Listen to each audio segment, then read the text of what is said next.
เธอหลอกเท่าในตาไม่เคยใครคนเข้ามาเพื่อในใจฉันจะพบข้อความในใจ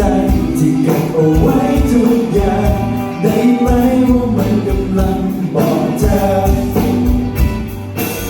ไม่แปลกหรอกนะเธอสับสนที่เธอสงสัยมานานอยากรู้ที่เฝ้าแต่พยายามถามดูถามให้เธอถามยังไงก็ไม่บอก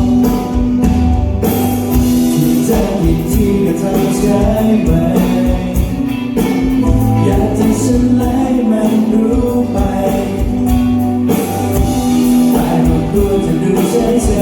ยๆอยากให้เธอช่วยดูเอาเองได้ไหมถ้าจ้องตา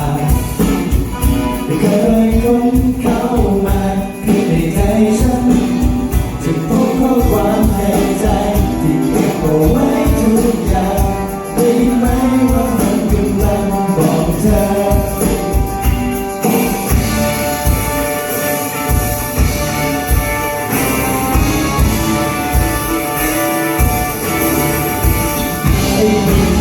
เอาไปรู้เลยก็บอกเป็นเจ้าตาก็ยังพูดเกิดรู้ก็เป็นเจ้าตาที่บอกว่าได้ดูโลกจะมีเวลาแล้วมันจะ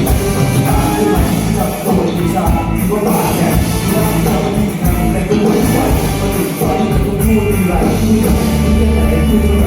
พูดกับที่ก็ทำใช่ไหมอยากจะเฉลยมันรู้ไปแต่ก็ควรจะดูเฉย